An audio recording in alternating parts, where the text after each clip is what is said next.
Buenos días, antes de nada quiero daros las gracias a todos por hacerme formar parte también de este encuentro de la asociación y para los que todavía no me conocéis, soy Rocío Piñero Pérez del laboratorio de José Antonio Sánchez Alcázar y soy la mano que lleva en el laboratorio la línea de miopatía nemalínica. A continuación voy a hablaros sobre el proyecto Miocure, que nace de la colaboración de la Asociación Yo Nemalínica, vosotros, y la Universidad Pablo de Olavide, y tiene como objetivo buscar tratamientos que mejoren la calidad de vida de los pacientes con miopatía nemalínica. La enfermedad miopatía nemalínica es una enfermedad rara y el subtipo más frecuente de miopatías congénitas. Esta se caracteriza por la presencia en las fibras musculares de unas estructuras denominadas cuerpos nemalínicos. Estos cuerpos nemalínicos no son más que agregados o acumulaciones de proteínas que están relacionadas con la contracción muscular y se cree que son una consecuencia de la enfermedad, ya que no se ha visto una correlación entre el número de cuerpos nemalínicos y la gravedad de la enfermedad. Es decir, cuando estudiaban fibras musculares de distintos pacientes con miopatía nemalínica, aquellos que presentaban un mayor número de cuerpos nemalínicos en las fibras musculares no se correspondían con aquellos pacientes que presentaban una sintomatología más agravada de la enfermedad. Y se asocia con hipotonía, debilidad muscular que afecta sobre todo a los músculos de la cara, el cuello y las extremidades. Esto es lo que le conduce a los pacientes a dificultades a la hora de succionar, tragar y hablar. Además, la debilidad muscular produce insuficiencia respiratoria y puede ocasionar defectos cardiovasculares. Y en la forma severa de la enfermedad se pueden dar manifestaciones prenatales como son un movimiento fetal reducido o un aumento del líquido amniótico. ¿Y qué es lo que causa esta debilidad que padecen los pacientes con miopatía nemalínica? Pues la causa de la enfermedad es genética y se debe a mutaciones en genes que están implicados en la contracción muscular. La miopatía nemalínica es una enfermedad muy heterogénea desde el punto de vista genético. Hasta la fecha se han identificado mutaciones en más de 10 genes implicados en la contracción muscular, que podéis ver recogidos en esta tabla, y además el tipo de herencia varía de un gen a otro y puede ser autosómica dominante, que significa que basta con una copia del gen mutado para que se manifieste la enfermedad en el individuo, puede tener una herencia autosómica recesiva, que significa que se necesitan dos mutaciones o dos copias del gen mutado para que se produzca la enfermedad, se manifieste la enfermedad, o también puede surgir de nuevo, de forma esporádica, que significa que la mutación aparece por primera vez dentro de una familia. Y a pesar de que existen más de 10 genes asociados con la enfermedad, la mayoría de casos se deben a mutaciones en los genes NEP y ATA1. En concreto, las mutaciones en el gen ATA1 son responsables de entre el 15 y el 25% de los casos de la enfermedad. La herencia suele ser autosómica dominante o de novo, se asocia con los casos más severos de la enfermedad. Y en concreto este gen codifica para la proteína alfa-actina, que es la isoforma de la actina que predomina en el músculo esquelético. Por otro lado, las mutaciones en el gen NEP son responsables de la mayoría de casos de la enfermedad. Estas suelen tener una herencia autosómica recesiva y en concreto este gen codifica para la proteína nebulina, que es una proteína que desempeña un papel muy importante a la hora de estabilizar y regular la longitud de los filamentos de actina. ¿Cómo es posible que mutaciones en estos genes produzcan la debilidad muscular en los pacientes? Pues para que se entienda mejor, los músculos se componen de haces de fibras musculares.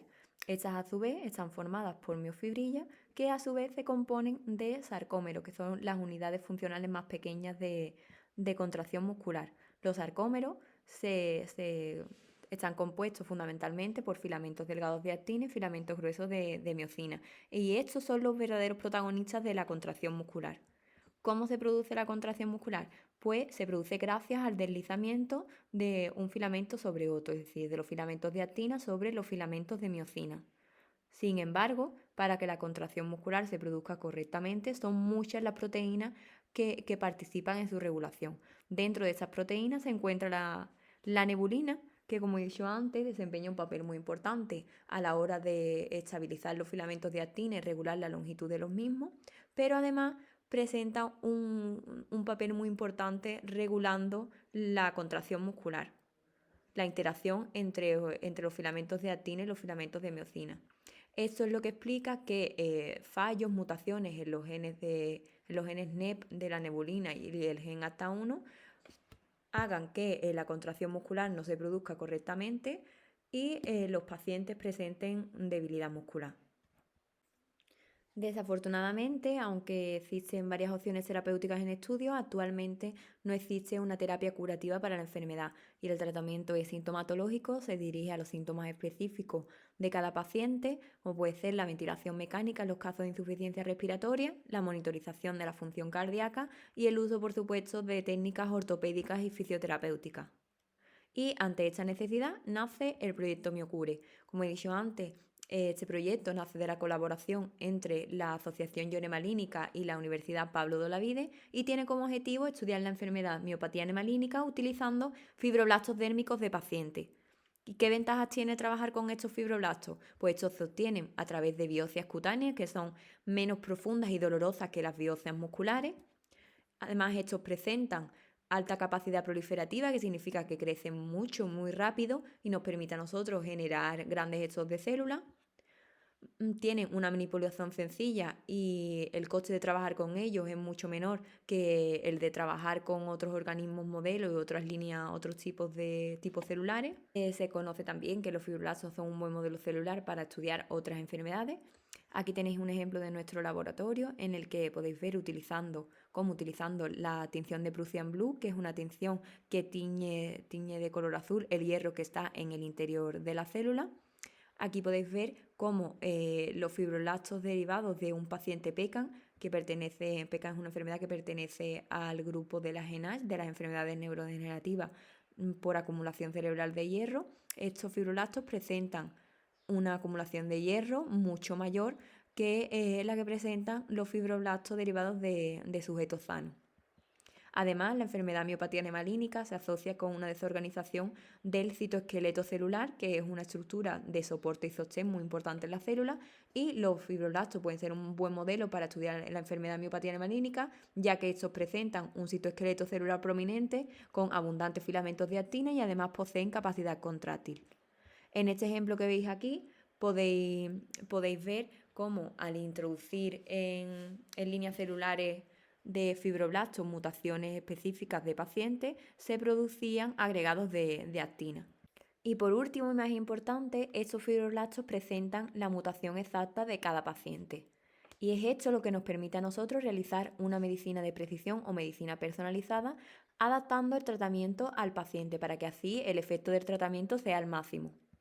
Por lo tanto, los objetivos de este proyecto Miocure son caracterizar los fibroblastos derivados de los pacientes con miopatía anemalínica y seleccionar aquellas alteraciones que permitan evaluar potenciales terapias farmacológicas, identificar compuestos que sean capaces de corregir las alteraciones que se encuentren en los fibroblastos de los pacientes y, por último, evaluar los compuestos que hayan sido identificados como positivos en los fibroblastos de los pacientes en células musculares. Estas células musculares esqueléticas las obtendremos por reprogramación directa a partir de los mismos fibroblastos de los pacientes y esto nos permitirá evaluar los compuestos en el tipo celular que se encuentra principalmente afectado por la enfermedad.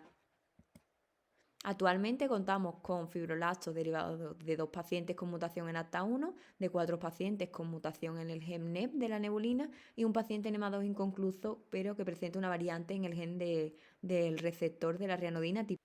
Y bueno, aunque los resultados de este proyecto Miocure son muy prometedores, no pueden ser grabados porque todavía no han sido publicados. Y quiero aprovechar este momento para recordar que la financiación del proyecto Miocure es privada y de ello se encarga a través de muchísimo esfuerzo la Asociación de Pacientes Ionemalínica. Por eso desde aquí os pido que si podéis aportar, aunque sea un poquito, si queréis colaborar con un granito de arena, visitéis su página web, su tienda solidaria y sus redes sociales para que así el proyecto Miocure siga adelante. Y nada, vamos a por todas.